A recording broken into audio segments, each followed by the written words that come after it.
Bible ಅಂದರೆ ಏನು?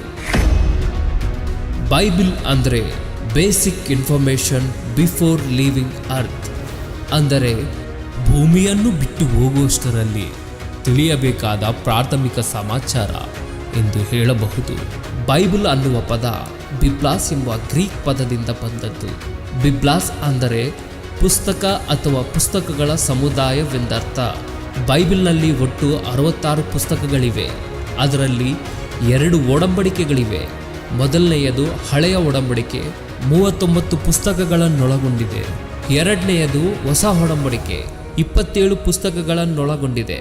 ಬೈಬಲನ್ನು ಸುಮಾರು 42 ಮಂದಿ ಭಕ್ತರು ಬೇರೆ ಬೇರೆ ಕಾಲದಲ್ಲಿ ಪರಿಶುದ್ಧಾತ್ಮನ ಪ್ರೇರಣೆಯಿಂದ ಆಸಿಯಾ, ಯುರೋಪ್, ಆಫ್ರಿಕಾ ಖಂಡಗಳಲ್ಲಿ ಬರೆದರು. ಬೈಬಲನ್ನು ಬರೆಯುವುದಕ್ಕೆ ಸುಮಾರು 1600 ವರ್ಷಗಳ ಕಾಲ ಹಿಡಿಯಿತು.